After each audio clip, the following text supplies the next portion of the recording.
Grammar course की श्रृंखला में आज हम बात करने वाले हैं टेंसेस की। तो टेंसेस को सुनते ही इंग्लिश लर्नर्स टेंशन में आ जाते हैं।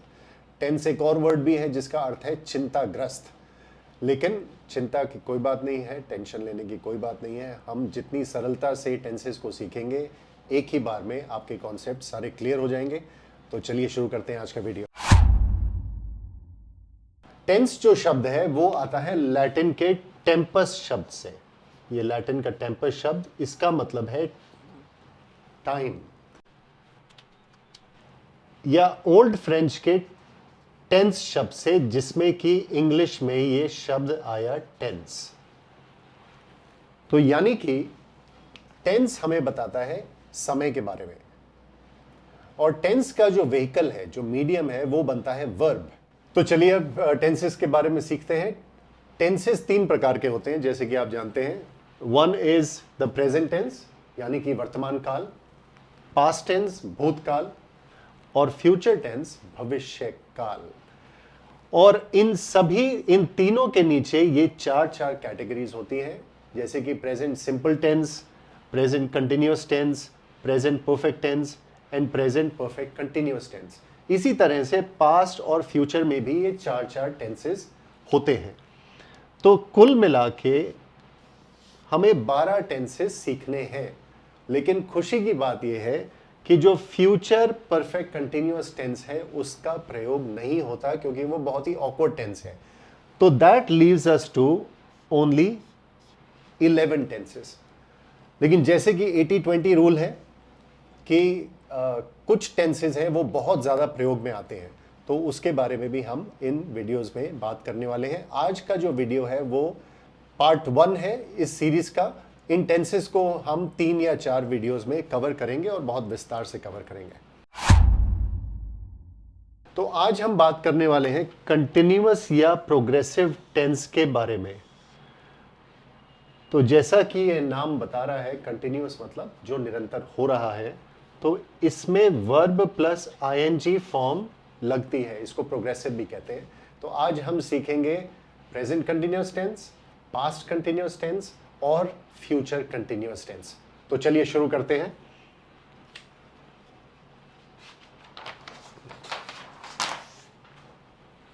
तो हिंदी में जब ये फॉर्म आती है कर रहा हूं, कर रही है, कर रहे हैं, तो ये प्रेजेंट टेंस फॉर्म कहलाती है। रहा हूं, रहा है। जैसे कि उदाहरण के लिए यहां पे एक वाक्य लिखा हुआ है, मैं क्रिकेट खेल रहा हूं। तो इसका मतलब कि मैं क्रिकेट अभी खेल रहा हूं इस वक्त। तो अगर मुझे इसको डिपिक्ट करना पड़े टाइमलाइन पे, ये टाइम कंटिन्यूम है, ये पास्ट, और ये मान लीजिए कि this is now and this is future. तो इस समय पर कुछ हो रहा है। तो यहां पे आप दो चीजें देखेंगे कि एक तो ये वर्ब है हूं, और एक वर्ब है खेलना। There are 2 verbs in this sentence. जब हम इनको अंग्रेजी में बोलते हैं तो ये वही रूप लेता है, लेकिन जैसे कि हमने बात की थी कि जो सेंटेंस स्ट्रक्चर है वो हिंदी और अंग्रेजी दोनों में अलग है, और इसके लिए हमने एक अलग से वीडियो बनाया है सेंटेंस स्ट्रक्चर के ऊपर, जो आप यहाँ पे ऊपर लिंक दिया हुआ है, उसको जाके देख सकते हैं। तो आई एम प्लेइंग क्रिकेट, ये जो हूं है this is am here, and खेलना is playing. So this is verb plus ing। I am playing cricket. तो इसमें ये जो वर्ब है इसकी भूमिका बहुत ज्यादा है। इसको हम बी वर्ब कहते हैं, लेकिन जब एक ये मेन वर्ब के साथ आता है तो इसको हेल्पिंग वर्ब या ऑक्सिलरी वर्ब भी कहा जाता है। तो जस्ट टू रीकैप, जो आपने कॉन्सेप्ट पहले खुद सीखे होंगे, लेकिन मैं सिर्फ इसको यहां पे मेंशन कर रहा हूं ताकि जो भी बिगिनर्स हैं वो इसको जान सके कि आई के साथ जो वर्ब है हेल्पिंग वर्ब वो एम लगता है, ही शी इट के साथ इज लगता है क्योंकि ये सिंगुलर है, और दे यू वी के साथ आर लगता है क्योंकि ये प्लूरल है। तो I hope it is clear to you. तो अब हम कुछ यहां पे सेंटेंसेस लिखते हैं, एग्जाम्पल सेंटेंसेस, जिससे कि आप सीख पाएंगे।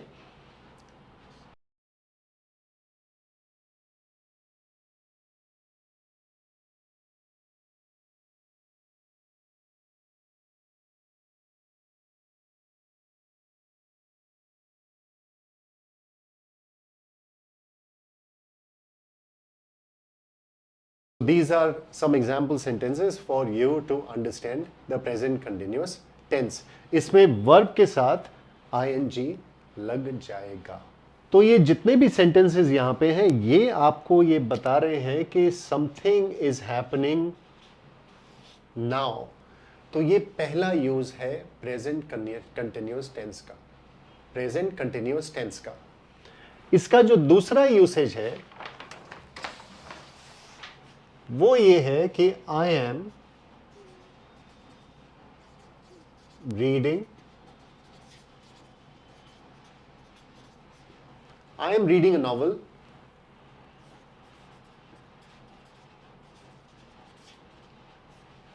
These days. इसका मतलब यह है कि मैं अभी तो नहीं पढ़ रहा, लेकिन इन दिनों में मैं एक नॉवल पढ़ रहा हूं। Right, suppose you meet someone and you think that they are looking good and they have lost weight, तो आप कहते हैं भाई क्या कर रहे हो आजकल, तो दे विल से कि I am working out these days, I am dieting these days. तो दीज डेज अगर नहीं भी लगाया तो उसका मतलब यह है कि इन दिनों में मैं ये कर रहा हूं, जिसका परिणाम यह है कि मेरी सेहत बेहतर हो गई है। सो this is the second use of present continuous. Third use, which is quite surprising, कि ये फ्यूचर के लिए भी यूज होता है। जैसे I am going to Delhi tomorrow. तो ये होता है पर्सनल प्लान के लिए। इसके बारे में एक और वीडियो हम विस्तार से आगे बनाएंगे, जिसमें ये कॉन्सेप्ट्स फ्यूचर में विल और एम गोइंग टू, इनके बीच में क्या अंतर होता है उसके बारे में हम जानेंगे। और फोर्थ होता है परसिस्टेंट हैबिट।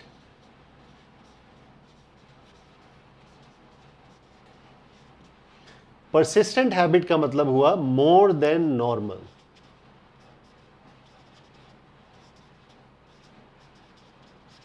और इसके साथ अक्सर ऑलवेज लगता है, जैसे कि your dog is always running around.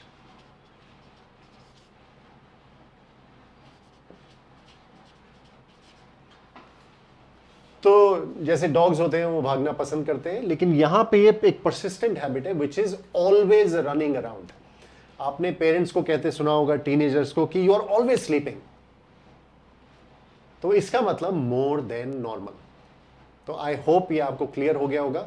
अब एक बहुत ज़रूरी चीज़ जो हम सीखने वाले हैं वो ये है कि आईएनजी फॉर्म के कुछ रूल्स होते हैं, तो हम उन रूल्स को क्विकली हम सीखेंगे ताकि आपको कोई गलती ना हो। और उसके बाद हम सीखेंगे past continuous tense and future continuous tense. वो बहुत इजी है और बहुत जल्दी से वो कवर हो जाएगा।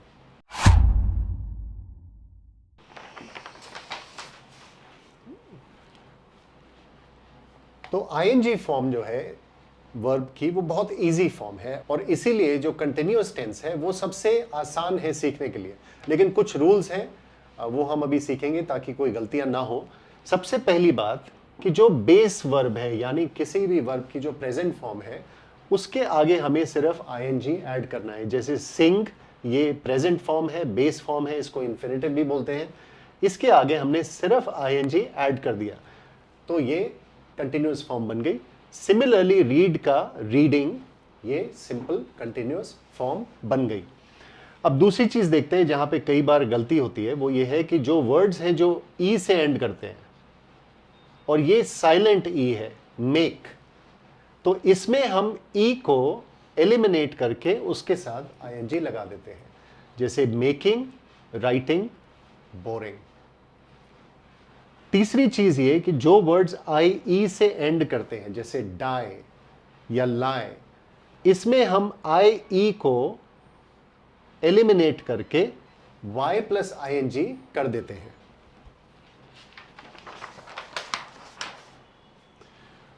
ये कॉन्सेप्ट है जो थोड़ा सा कॉम्प्लेक्स है और यहां पे बहुत सारी गलतियां होती हैं, तो इसको आप ध्यान से सुनिए। जो भी शॉर्ट वर्ड्स होते हैं 3 लेटर, 4 लेटर या इवन 5 लेटर, जिसमें एक कॉन्सोनेंट है, एक वावल है and it is followed by another consonant, तो जब ये होता है और इसको हम आईएनजी फॉर्म बनाते हैं तो इसको हम डबल कर देते हैं। तो अगेन जैसे सिट है, इसका लास्ट जो लेटर है वो कॉन्सोनेंट है, उससे पहले एक वावल है, तो यहां पे हम इसको सिटिंग करके डबल टी के साथ लिखेंगे। Another example is swim. Again this is a consonant, this is a vowel, तो इसलिए हम इसको डबल एम करके लिखेंगे। लेकिन इसमें एक्सेप्शंस भी हैं, जैसे अगर मैं ईट कहूं तो हम इसमें डबल टी नहीं लगाएंगे। वो क्यों? क्योंकि यहां पे ये 2 वावल्स आ जाते हैं। तो इन कॉम्प्लेक्सिटीज में नहीं जाके ब्रीफली मैं इसको इंट्रोड्यूस करना चाह रहा था, तो आई होप कि ये आपको समझ में आ गया होगा। लेकिन इसमें कुछ एक्सेप्शंस और हैं कि जो वर्ड्स W, X और Y से एंड करते हैं, जैसे प्ले, यहां पे डबल वाई नहीं आएगा। जैसे फिक्स, यहां पे डबल एक्स नहीं आएगा। जैसे रो, यहां पे डबल डब्ल्यू नहीं आएगा। इसमें हम सिर्फ एक ही कॉन्सोनेंट के साथ आईएनजी फॉर्म बना देंगे। I hope it is clear to you. अब नेक्स्ट हम बात करने वाले हैं पास्ट कंटिन्यूअस टेंस की। तो उसके लिए बहुत आसान है तरीका कि जैसे हमने पहले ही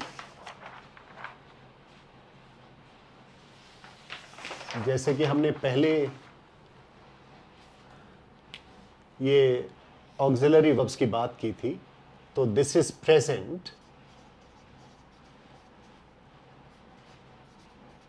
पास्ट में ये जो फॉर्म्स हैं ये सिर्फ वॉज और वर में चेंज हो जाएंगी। तो अगर हम इन वाक्यों को देखें, अगर हमें इसको पास्ट में बदलना है तो it is so easy, he was cooking. Now one thing to remember here is that we must mention the time here in the past, because past इतना लंबा है कि अगर मैं ये कहूं कि he was cooking तो the next question is going to be when, कब वो कुक कर रहा था।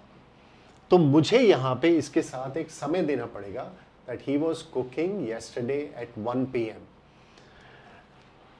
am के साथ again I was running yesterday, they are studying की जगह जो प्लूरल है उसमें वर लग जाता है। You are reading, you were reading. When I came home, we are going to the market, we were going to the market. It is as simple as that. तो present में इज, एम, आर और past में was और were. इसी के साथ हम बात कर लेते हैं फ्यूचर की भी, क्योंकि वो इससे भी ज्यादा आसान है। फ्यूचर में सिर्फ विल बी ऐड होता है इन सब के साथ।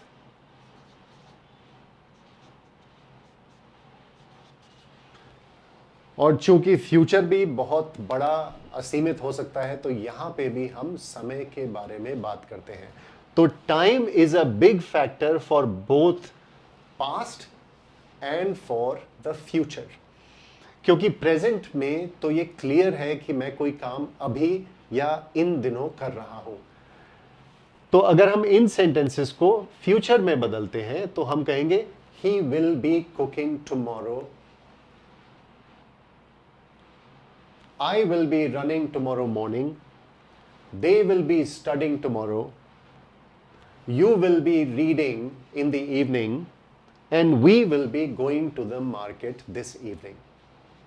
अच्छा, मैं ये चाहता हूं कि आप इसका अभ्यास करें और निरंतर अभ्यास करें, क्योंकि उसको करने से आपकी अंग्रेजी बोलने की क्षमता बढ़ेगी। तो उदाहरण के लिए सुबह से लेकर शाम तक जब भी आपको समय मिले तो आप आईएनजी फॉर्म का प्रयोग कर सकते हैं। Like I am waking up, I am getting out of bed, I am brushing my teeth, I am taking a shower, I am changing clothes, I am sneezing, I am coughing, I am having hiccups. ये सारी क्रियाएं जो आप दिन भर में करते हैं, अगर इसके साथ आपने आईएनजी फॉर्म बनाकर बोलना आरंभ कर दिया तो इससे आपकी अंग्रेजी बोलने की क्षमता सुधरेगी।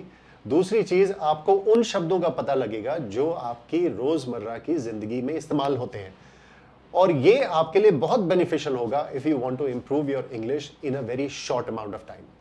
तो इसी के साथ आज का जो हमारा एपिसोड है वो हम यहीं पे खत्म करते हैं। आई होप कि आपको ये टेंसेस समझ में आ गए होंगे। I will see you in the next video with other tenses that we will discuss in a lot of detail. Thank you very much. See you soon.